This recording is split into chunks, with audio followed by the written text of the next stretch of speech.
Kalau kita bisa fine-fine saja lihat orang naik kelas di sekolah, kenapa nggak fine-fine saja lihat orang naik kelas dalam kekayaan? Karena dia benar. Karena dia mengelolanya dengan profesional. Nggak mungkin lah orang kalau manajemennya bagus, manage diri sendiri, nggak mungkin dia akan jatuh bangun begitu, nggak mungkin. Pasti dia naiknya seperti ini. Dia akan berjalan makin lama makin kuat. Mazmur 84. Hendak menghadap Allah di Sion. Jangan iri dengan orang yang sukses. Kalau suksesnya itu sukses juga ada dua macam. Orang yang sukses karena korupsi juga ada. Orang yang sukses merampok bank juga ada. Tapi orang yang sukses karena dia mengelola perlahan-lahan. Harta yang diperoleh pelan-pelan. Dengan benar dan fondasi hikmat kata Amsal. Hartanya tetap. Tetapi orang yang cepat kaya dan mau cepat kaya masuk ke dalam berbagai macam pencobaan. Surat Yakobus. Kenapa kita fine melihat orang naik kelas di sekolah, tapi nggak fine melihat orang naik kelas di kerja? Ada orang Kristen itu yang sangat anti dengan namanya kekayaan. Kadang-kadang tanpa disadari kita-kita yang begitu itu munafik. Buktinya tiap hari kerja kan demi apa? Orang itu sendiri yang anti kekayaan, tiap hari kerja supaya kaya. Mendingan saya ajarkan firman Tuhan. Bagaimana kata Ulangan memperoleh kekayaan dengan tangan yang kudus, tangan yang benar.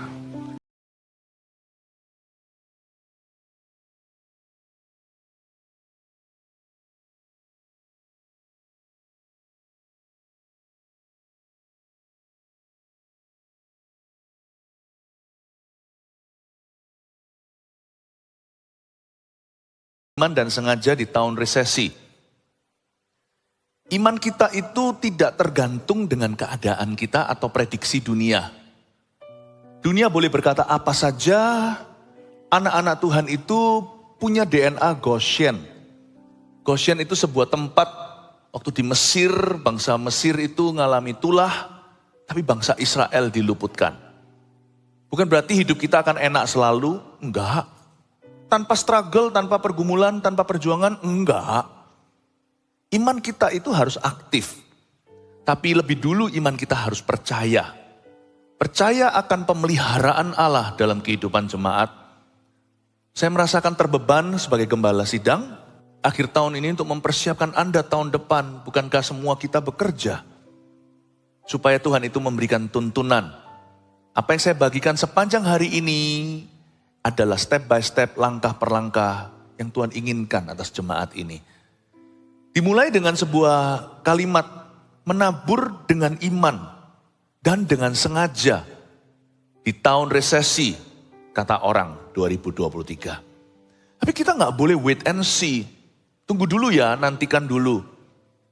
Iman kita nggak boleh pasif. Kita harus menabur terus.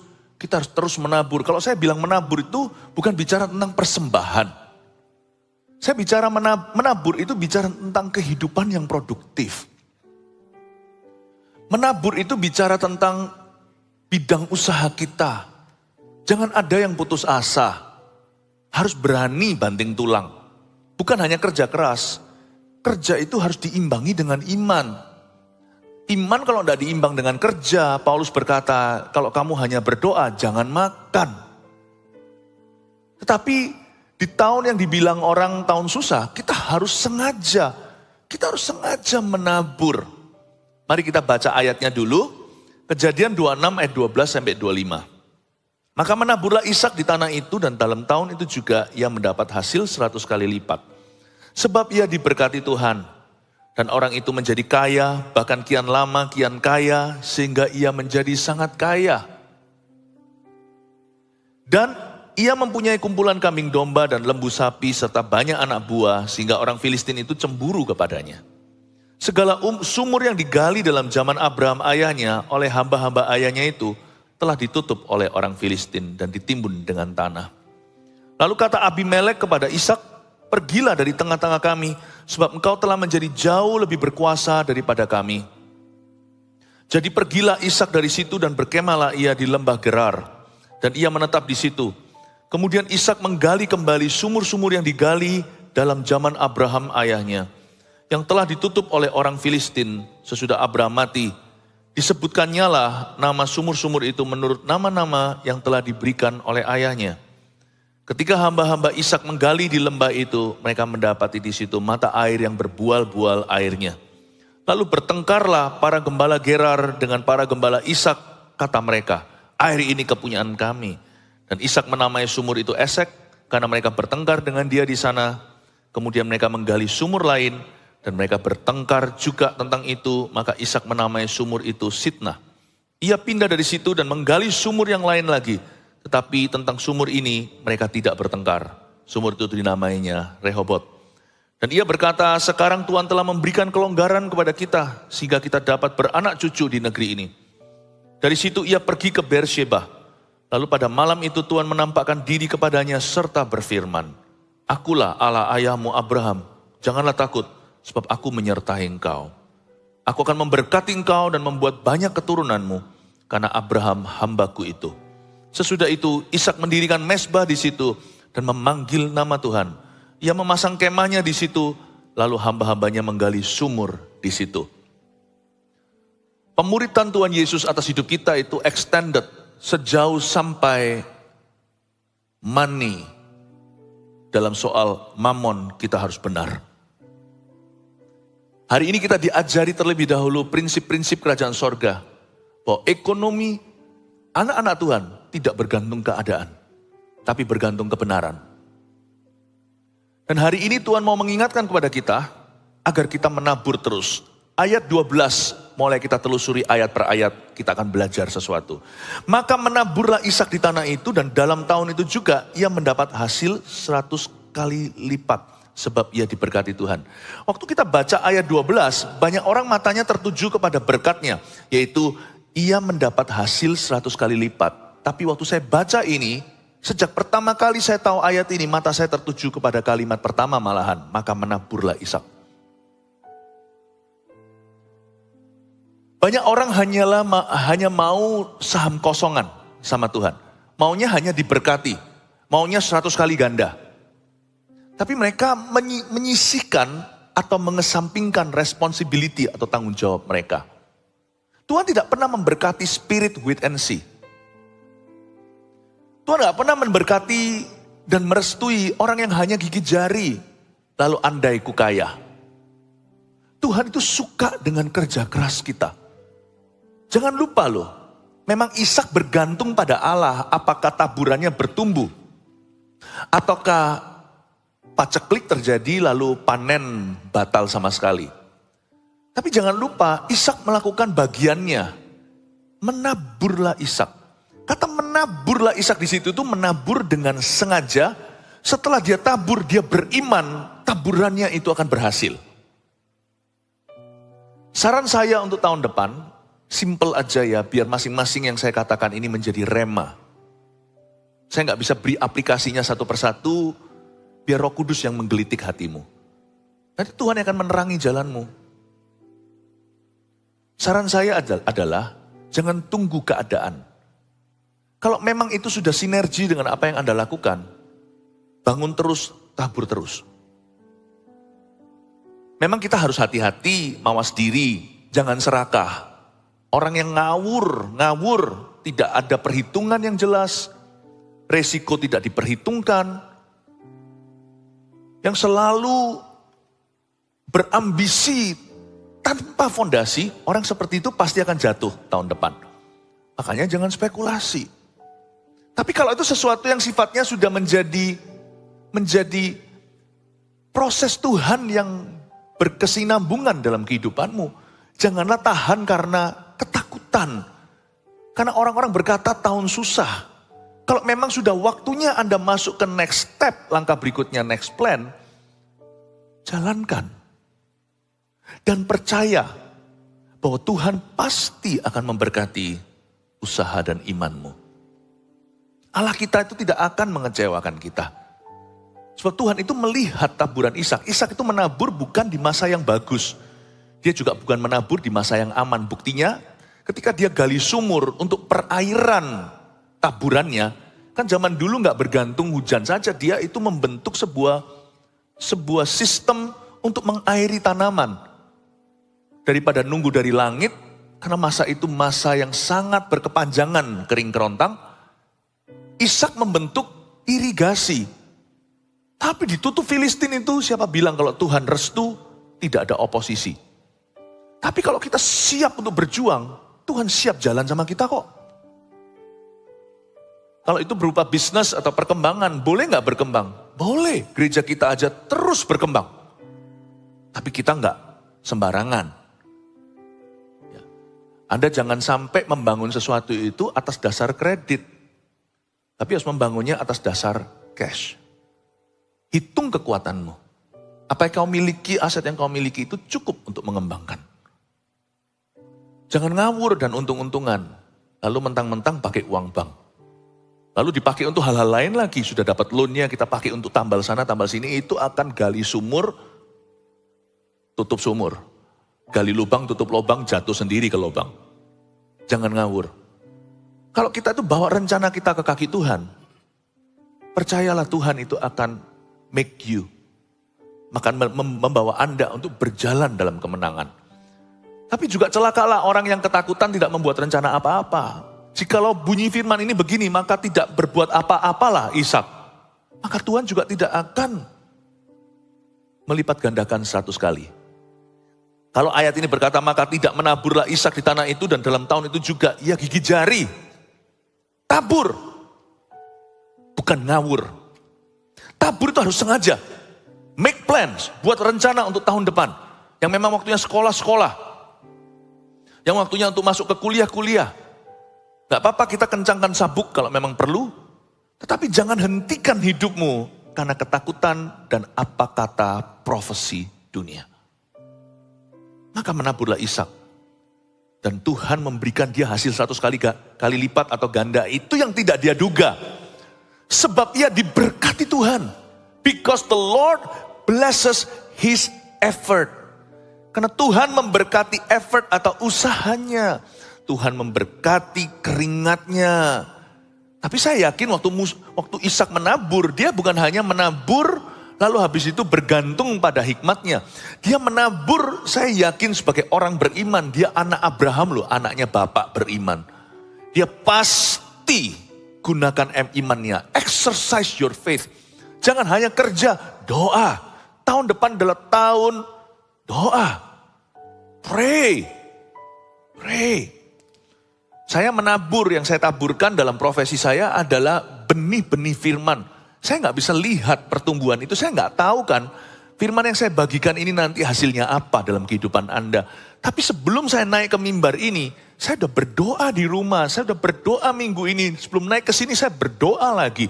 Setelah saya turun dari sini, Anda pulang terima doa berkat, saya kembali ke ruang saya secara pribadi doa lagi. Minta supaya taburan saya itu berguna buat jemaat. Don't just do. Jangan hanya lakukan tugasmu. Pray to God. Berdoa kepada Tuhan supaya Tuhan melipat gandakannya. Benih yang kau tabur disaingi sama tuaian dan tidak seimbang. Saya dorong Anda untuk jangan bangun hanya profesimu. Bangun hubunganmu dengan Kristus. Bangun kerohanianmu. Percepatan itu ada akselerasi. Ada orang yang menabur tidak menuai karena Tuhan tidak restui. Saya bukan bicara soal berkat materi semata-mata. Saya bicara tentang petualangan pengalaman komplit dengan Tuhan Yesus. Ayat 13, dan orang itu menjadi kaya. Bahkan kian lama kian kaya sehingga ia menjadi sangat kaya. Bahkan Tuhan tidak menentang kekayaan. Kalau nggak gitu ayat 13 ini. Kalau nggak gitu ayat 13 ini apa? Dan orang itu menjadi kaya, itu sebuah statement loh, sebuah pernyataan Roh Kudus loh. Bukan berarti Roh Kudus suka materi, bukan. Roh Kudus menunjukkan there is nothing wrong with wealth. Tidak ada yang salah dengan kekayaan. Kalau kekayaan itu didapatkan dengan halal, didapatkan dengan cara yang benar. Bahkan Alkitab memuji dia. Dan orang itu menjadi kaya.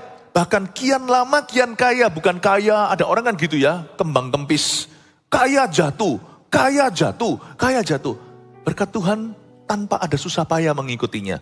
Ada orang itu menjadi kaya, bahkan kian lama kian kaya. Karena dia mengelola. Gak mungkin lah, kalau orang sekolah dan dia belajar sungguh-sungguh, kebutuhan khusus pun bisa maju. Dia pasti akan naik kelas, gak akan tinggal kelas. Kalau kita tidak masalah dengan orang di SD, SMP, SMA naik kelas terus gak pernah tinggal kelas atau turun kelas.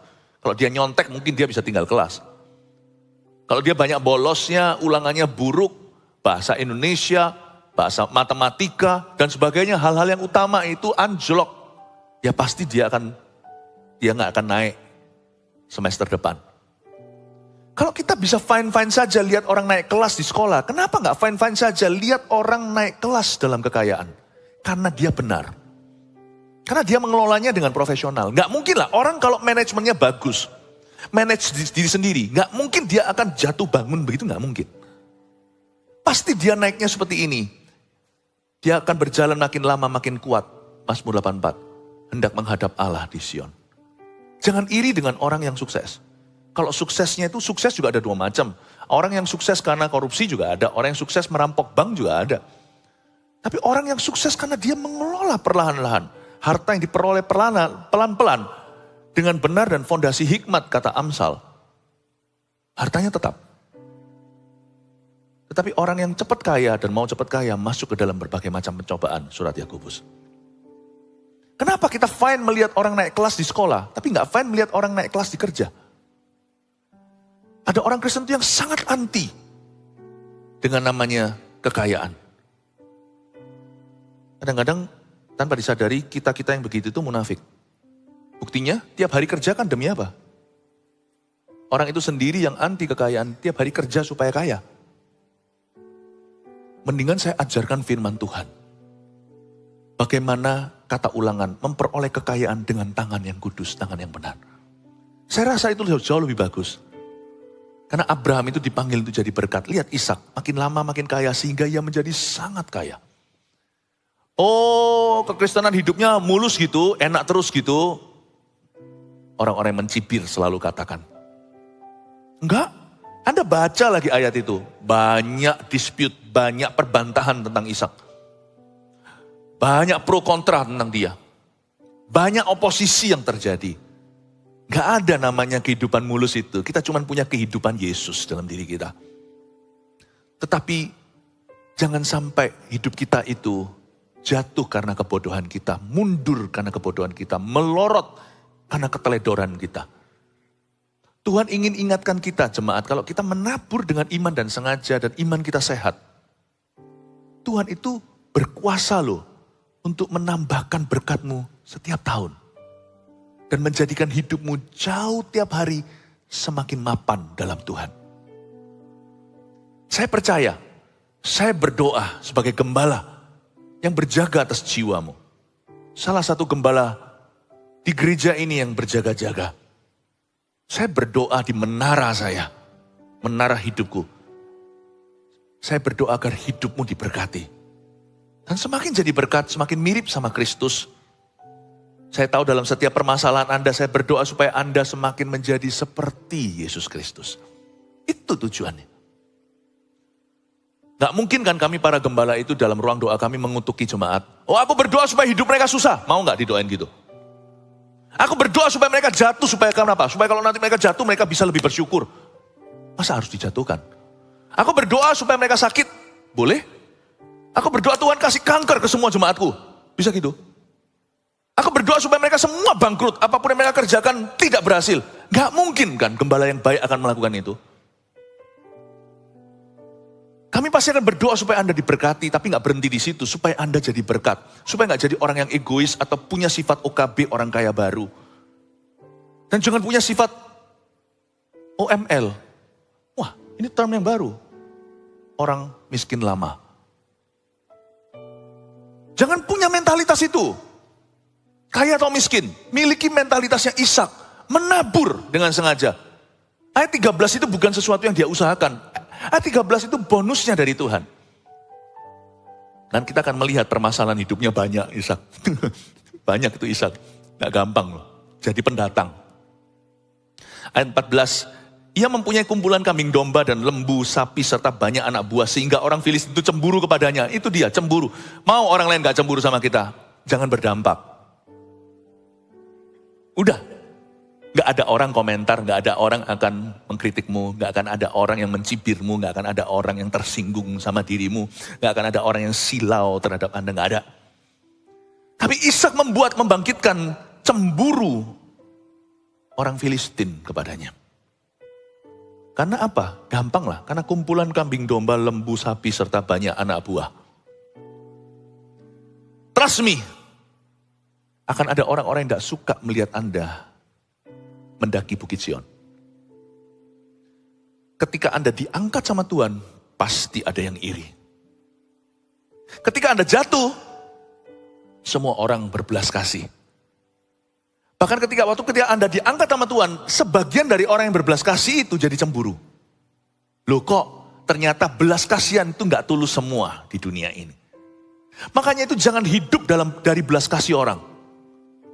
Kasihi mereka, kasih orang lain. Jangan hidup dari belas kasih mereka. You learn to love them. Love is giving. Kasih itu memberi. Jangan berharap kembali. Jangan mengharapkan welas kasih. Karena orang yang sama, yang berbelas kasih dengan Anda, tidak semua akan menjadi sahabat permanen atau menjadi teman yang sejati. Akan ada orang-orang yang melihat Anda diangkat kemudian, padahal mereka sendiri yang mendoakan, mereka tidak akan suka hati ketika melihat Tuhan mengangkatmu.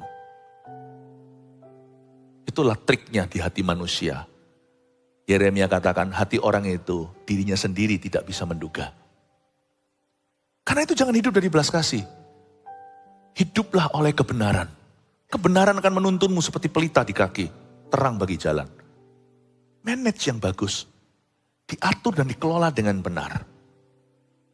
Nanti lihat ya, hidupmu akan produktif di hadapan Tuhan. Jangan hidup dari komentar orang ke komentar berikutnya. No need my friend. Tidak perlu juga Anda sukses untuk membuat orang lain impress. Juga nggak perlu. Sukses itu fungsional.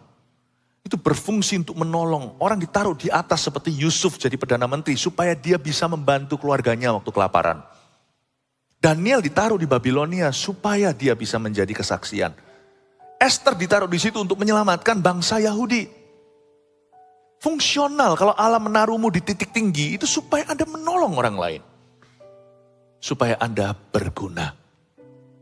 Anda tidak usah menunggu sampai di titik itu baru berguna. Anda bisa hari ini juga dipakai oleh Allah lewat attitude atau sikap hatimu yang betul. Ayat 14 ini orang Filistin cemburu. Coba lihat ayat 15. Segala sumur yang digali dalam zaman Abraham ayahnya oleh hamba-hamba ayahnya itu telah ditutup oleh orang Filistin dan timbun dengan tanah. Kekanak-kanaan ya.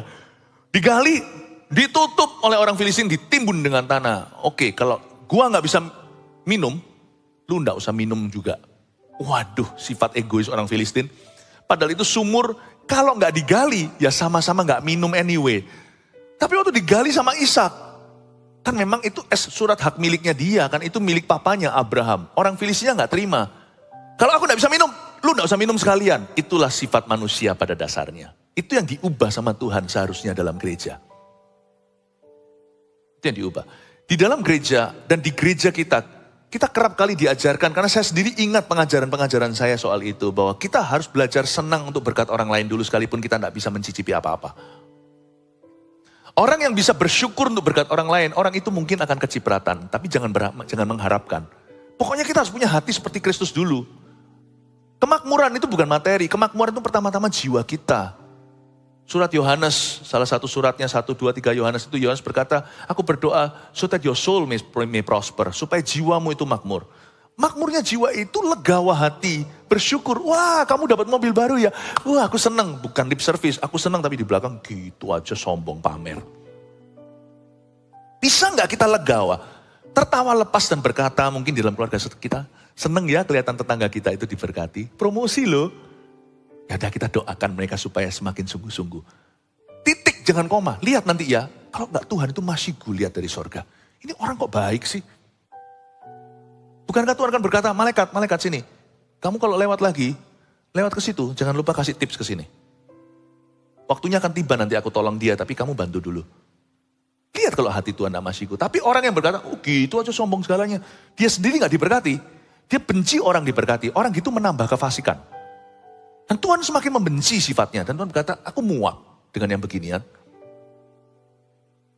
Orang Kristen harus berubah soal itu. Jangan punya roh Filistin. Saya terlihat terlalu banyak di masyarakat maupun di dalam dunia kerja. Banyak orang Kristen tampak luarnya tapi dalamnya Filistin. Pengakuannya Yahudi, dalamnya Goliat. Hati-hati ya. Jemaat Mawar Zion pokoknya jangan jadi begini. Selama kami hidup sebagai gembalamu, saya pasti akan terus teror Anda soal sifat ini. Termasuk saya teror dulu sifat saya tentang beginian. Karena kita semua keturunan Adam dan Hawa. Saya senantiasa berdoa. Jemaat kita bukan menjadi gereja terbesar. Tapi keinginan kami adalah menjadi gereja termulia. Yang hatinya itu loh beda. Hatinya beda. Oh saya bangga kok sebenarnya. Saya lihat gereja kita, jemaat kita. Tentunya saya tidak tahu 100% atau enggak. Sebagian besar inilah sifat dasar. Saya lihat di gereja kita, orang-orangnya baik-baik dan tulus-tulus. Berikan tepuk tangan untuk jemaat. Haleluya. Ayat 16, lalu kata Abimelek kepada Ishak, pergilah dari tengah-tengah kami sebab engkau telah menjadi jauh lebih berkuasa daripada kami. Go away. Jadi pergilah Ishak dari situ dan berkemahlah ia di lembah Gerar. Dan ia menetap di situ. Loh kok ngalah ya? Kok gak perang aja? Ishak padahal sudah cukup uang. Paling tidak untuk sewa tentara bayaran. Enggak itu dia ngalah. Coba lihat hatinya. Kemudian Ishak menggali kembali sumur-sumur yang digali dalam zaman Abraham ayahnya. Yang telah ditutup oleh orang Filistin. Sesudah Abraham mati. Disebutnya lah nama sumur-sumur itu menurut nama-nama yang telah diberikan oleh ayahnya. Ayat 18 secara profetik saya ingin menunjukkan bahwa ada sumur-sumur persediaan atau penyediaan Allah. Sebenarnya sumur-sumur itu masih ada air. Kita bahkan tidak perlu berdoa untuk berkat baru. Ada banyak berkat lama yang belum digali. Andai kata kita diberikan favor perkenalan dan kunci untuk bisa menggalinya. Sumur-sumur itu masih ada. But these wells, sumur-sumur ini membutuhkan iman dari sisimu. Membutuhkan kreativitas dari sisi Anda. Dan membutuhkan kerja keras untuk menggalinya. Saya selalu percaya, saya tidak perlu mengejar berkat baru. Ada banyak orang forfeit their blessings. Sekeliling kita ada banyak sekali orang-orang yang menyembunyikan talenta atau yang menyangkali berkat Allah. Dengan cara hidup mereka yang salah. Dengan sikap hati mereka yang salah. Dan mereka yang hidup di dalam dosa. Tahukah Tuhan itu ahlinya memindahkan talenta. Saya tidak berharap talenta orang lain dipindahkan ke kita. Tetapi kalau Anda lihat seseorang jatuh. Atau orang Kristen yang dulunya biasa lalu diangkat Tuhan jadi sombong sekali. Percayalah dia masih punya kekuatan materi. Tapi berkat perkenanan Allah sudah pindah dari orang itu. Tuhan akan pindahkan satu talenta yang disembunyikan itu kepada seorang yang mengerjakan 5 talentanya. Alias yang sungguh-sungguh. Tuhan pindahkan. Do you know that there are many spiritual wells. Ada banyak sekali sumur-sumur rohani. Yang hari ini ternganga. Tapi ditutup oleh karena kejadian-kejadian. Dan kalau Anda beriman. Minta kreativitas dari Tuhan. Itu sumur-sumur. Airnya bisa menjadi hak milikmu. Ketika kita melihat ada seorang yang jatuh dalam dosa. Kita doakan supaya dia bangkit. Kita tidak perlu berkat orang, kita punya porsi sendiri. Tapi kalau orang itu tidak mau mengindahkan suara Tuhan. Berkat orang itu dipindahkan kepadamu. Saya bahkan curiga ya, beberapa pemakaian Allah dalam pelayanan kami, pelayanan saya juga. Itu mungkin bukan punya saya, itu mungkin milik hamba-hamba Tuhan lain sebelumnya yang menyangkali panggilan itu. Mereka tidak mau. Kita tidak perlu selalu minyak yang baru kok. Minyak yang lama fine, masih ada, masih segar. Do you know that God wants to bless you? Tuhan mau memberkatimu. Dan saya tidak sorry, saya bahkan tidak perlu minta maaf untuk mengatakan itu. Karena dengan hati tulus saya tahu bahwa Tuhan itu tidak ingin mengutukimu. Tuhan ingin memberkatimu. Cukup kreativitas saja, kerja keras. Kami kerja keras sebagai hamba Tuhan. Ngelembur, kerja keras. Saya membuat sebuah goal dalam hidup saya dan istri. Kami ini tidak kalah kerja kerasnya daripada staf gereja yang ada di bawah kami. Khotbah itu melelahkan. Hari ini dan kemarin, termasuk Jumat, Weekend ini saja 8 kali saya khotbah, baru pulang dari Taiwan langsung 8 kali khotbah. Di Taiwan berapa kali? I work hard. Pertumbuhan itu terjadi memang daulat. Kita nggak bisa mengklaim, oh gereja ini bertumbuh karena aku atau karena kita. Enggak. Tapi kita juga nggak nganggur. Kita terus menabur. Saya enggak khotbahkan yang sama. Minggu lalu khotbah apa ingat nggak? Tentang keluarga. Sebelumnya tentang Kidung Agung. 2 minggu yang lalu. Terus menggali sumur. Apapun profesimu, pastikan Anda layak dibayar. Value yang Anda berikan pada perusahaan, dalam pelayanan juga sama, meskipun bukan komersial, harus melebihi bayaranmu. Perusahaanmu harus diuntungkan dengan adanya dirimu sebagai anak-anak Tuhan di sana. Misalnya kalau saya dibayar 1 juta rupiah, sumbangsi saya harus 10 juta ke tempat itu. Makanya ada ruang untuk saya selalu dipromosikan oleh Tuhan. Kalau Anda tidak dipromosikan, tenanglah, tinggal tunggu waktu. Barang bagus itu gak bisa sembunyi lama-lama, Tuhan akan munculkan. Kalau Anda memang terbuat dari emas, sebentar lagi, emas taruh di jalan akan dicuri, sebentar lagi berebut tentang Anda. Anda diperebutkan, Anda menjadi sengketa indah. Tidak akan pernah orang yang rajin itu dibuang. Jangan hanya cuman kreativitas, berani kerja keras. Saya kemarin waktu potong rambut, yang motong saya bilang gitu, wah ada libur ya Pak? Oh saya bilang salah Bapak.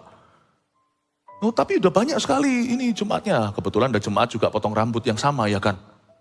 Tanya, wah iya ini Jumatnya udah pergi ke sini mungkin. Iya Pak, saya pendetanya. Akhir tahun, malah berat, panjang kerjanya.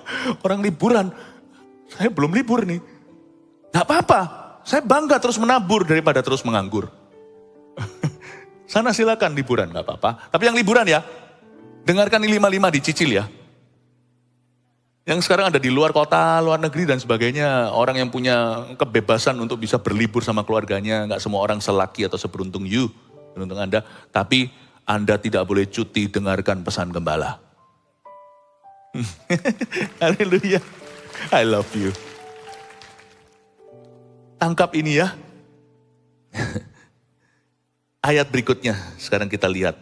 Ayat 19. Ketika hamba-hamba Ishak menggali di lembah itu, mereka mendapati di situ mata air yang berbual-bual airnya. Oh haleluya, berkat ya. Tunggu dulu, lalu bertengkarlah para gembala Gerar dengan para gembala Ishak, kata mereka, air ini kepunyaan kami. Dan Ishak menamai sumur itu Esek. Esek itu artinya dispute atau quarrel atau tengkar. Ishak menamai sumur pertama tengkar atau sengketa yang kurang indah. Lihat, Ishak mengalami dispute, mengalami lawsuit dalam bahasa Inggrisnya. Mengalami tengkar, mengalami tuntutan. Ini kalau zaman sekarang sudah ke pengadilan.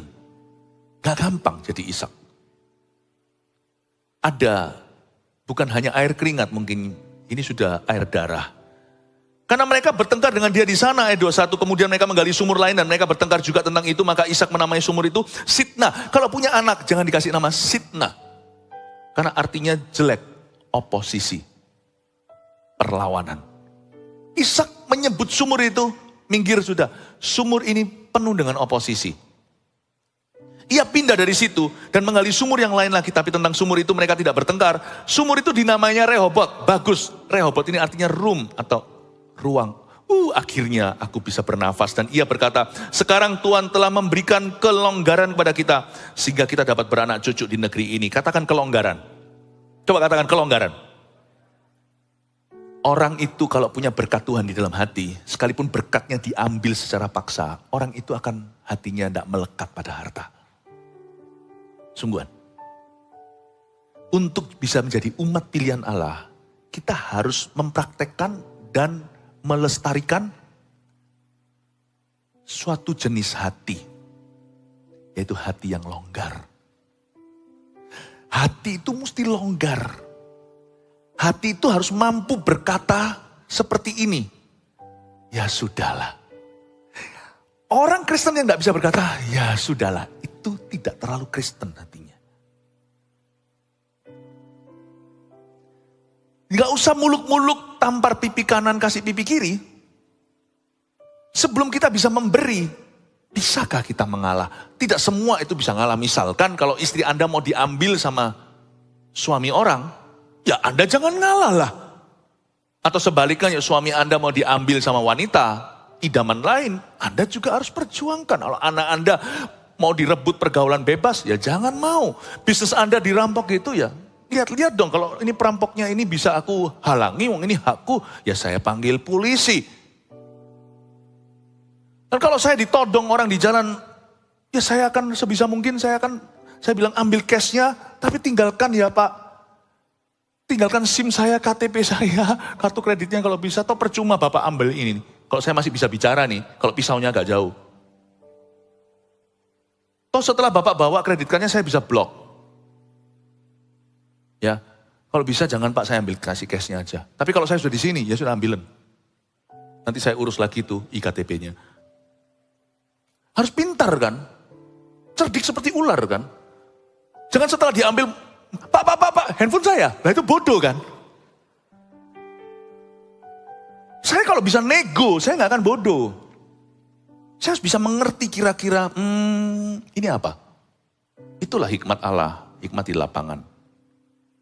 Tapi pada dasarnya hati kita tuh mesti longgar. Ngapain orang itu kepahitan karena dia dirugikan uang? Buat apa Anda bawa pahit mati ke kuburan? Buat apa sampai muring-muring di keluarga? Hati itu mesti longgar. Orang Kristen yang sejati harus bisa bilang, ya sudahlah. Bahasa Surabayanya, ya wis lah. Bahasa Chinese-nya, swan lelah. Bahasa Inggrisnya, never mind lah Singapura. Inggris Singapura ya. Never mind lah. Harus bisa. Ishak ini bilang, dispute, tengkar, oposisi. Ujungnya dia berkata longgar. Ya sudahlah. Dah kasihlah. Sudahlah, itu memang bukan berkat kita. Sampai dapat Rehobot. Dari situ ia pergi ke Beersheba. Lalu pada malam itu juga, lihat malam itu Tuhan indahkan dia. Tuhan menampakkan diri kepadanya serta berfirman, akulah Allah ayahmu Abraham. Jangan takut ya, asal aku sertai kamu. Kamu tidak perlu esek, kamu tidak perlu sitnah. Rehobot pun kamu tidak akan butuh. Kalau aku peserta, akan ada sumur baru yang tidak digali oleh ayahmu. Aku menyertai engkau, aku akan memberkati engkau dan membuat banyak keturunanmu karena Abraham hambaku itu. Sesudah itu Ishak, ini yang indah. Ternyata semua yang kita pelajari ini bukan soal berkat materi. Ayat 25, sesudah itu Ishak mendirikan mezbah, worship. Dia mendirikan mezbah di situ dan memanggil nama Tuhan. Lalu ia memasang kemahnya di situ, lalu hamba-hambanya baru menggali sumur di sana. Lihat ya, persis sebelum dan sesudah menggali sumur, di tengah-tengah ada mezbah. Yang menjadi sentralisasi, senter kehidupan Ishak. Bukanlah berkat apalagi secara materi. Tapi pemberi berkatnya, itu yang dia rindu kenal. Indah bukan? Dia memanggil nama Tuhan di sana, mendirikan mezbah. Baru sesudah itu dia berkata, oke, setelah kita doa buka toko, ayo pegawai-pegawainya, cepat jualan. Mulai kita usahakan dagang. Hamba-hambanya menggali sumur-sumur baru. 3 poin aja ya, dengan ini selesai. Lalu nanti masih ada 4 kali lagi khotbah. Jangan setiap khotbah ini dimensi-dimensi melengkapi hidup keuangan Anda. Hidup profesi dan hidup kerja. Menabur dengan iman dan sengaja di tahun resesi, review. Sebuah summary atau kesimpulannya begini. 1, Tuhan hanya memberkati doa dan kerja keras kita. Jangan lupa mencampur air mata dengan air keringat Anda. Yang menabur dengan mencucurkan air mata akan menuai dengan sorak-sorai, itu dalam doa. Doa gak usah keringetan. Kecuali kalau Anda pakai AC ya kan. Tapi kalau di dunia kerja, bukan berdoa dengan mencucur air mata yang akan menuai dengan sorak-sorai. Waktu Anda bekerja dengan mencucurkan air keringat akan menuai dengan sorak-sorai. Tuhan hanya memberkati air mata kita dalam doa. Dan air keringat kita dalam kerja. Nggak doa, jangan harap lihat mujizat Allah.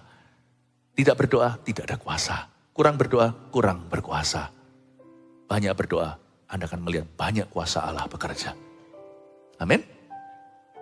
Tapi dalam bekerja, air keringatmu diberkati. Ayo, ngelembur, tabur, jangan nganggur. Kerjaan gak ada kerjaan atasan bawahan. Kerjaan itu semua apa yang bisa ditemukan oleh tanganmu kerjakan. 2, miliki hati yang longgar untuk memberi dan mengalah. Ishak itu memberi loh. Ya sudahlah, kasih ke mereka. Ya sudahlah, kasih ke mereka. Ya sudahlah, lihat orang Filistin ambruk. Ishak menjadi kian lama, kian kaya. Beda ya orang yang longgar hatinya, udahlah memberilah. Ya udahlah, never mind lah. Ayo kita memberi. Mengalah. Lihat apa yang terjadi. Tapi dia gak ngalah itu dengan bodoh. Dia pergi ke Rehobot, dia gali sumur lain, dia jauhi. Dia kasih batas, mungkin dia kasih pagar sama orang Filistin, dia lindungi. Tapi ngalah dulu. Ngalah dulu, setelah itu kita jaga diri. Sebab mengalah, orang yang mengalah menjaga hatinya. 3, hati yang menyembah memang harus disengaja. Jangan hanya menabur terus. Menabur itu harus menyiram. Nabur itu air mata doa, air keringat kerja. Tapi menyiram itu menyembah. Jadikan pujian penyembahan bukan hanya nyanyian di gereja. Jadikan itu lifestyle-mu. Banyaklah worship. Tahun depan. Itu beda loh di hati. Saya anggap kalau berdoa itu seperti menabur. Nyanyi worship itu atau menyembah, itu menyiram. Pernah makan tapi gak minum? Nanti kan keseretan. Doa-doa saja tapi gak pernah memuji menyembah Tuhan dan mendekati dengan pujian. Lama-lama doamu sendiri akan menjadi kaku. Jangan lupa dilumasi dengan worship. Tahu gak? Instrumen utama dalam worship service atau kebaktian seperti ini itu bukan pianonya. Bukan ketipungnya, bukan drum atau gitar dan bassnya. Bahkan bukan biasanya di sini juga ada stringnya. Seperti violin, harpa. Ternyata itu semua bukan alat utama dalam sebuah kebaktian penyembahan. Tahu nggak instrumen utama dalam sebuah kebaktian worship? Suara jemaat. Karena itu jangan nonton kalau lihat begitu. Ikut menyembah. Suara jemaat itulah choir yang sesungguhnya. Di sini bisa ada kornya. Tapi choir di depan ini hanya sebagai inspirasi saja. Pemandu. Suara sesungguhnya yang dinanti oleh Yesus Kristus setiap kebaktian kita adalah suara Anda. Amin. Kalau menyembah, menyembahlah sungguh-sungguh. Sebab firman yang ditabur ini harus disirami untuk bertumbuh. Dan firman itu paling subur bertumbuh dan penggenapannya tentunya di hati yang suka worship Jesus. Haleluya. Mari kita mengangkat tangan kita. Terimalah berkat dari Allah Bapa. Kasih setia dari Tuhan Yesus Kristus. Pengurapan dari Allah Roh Kudus menyertaimu, keluargamu, dan juga keuangan serta profesimu. Dari sekarang sampai Maranatha, sampai Tuhan datanglah, Tuhan berjalan di depanmu. Dalam nama Yesus yang percaya dan beriman, katakan amin. Selamat pagi. Tuhan memberkati. Silakan duduk.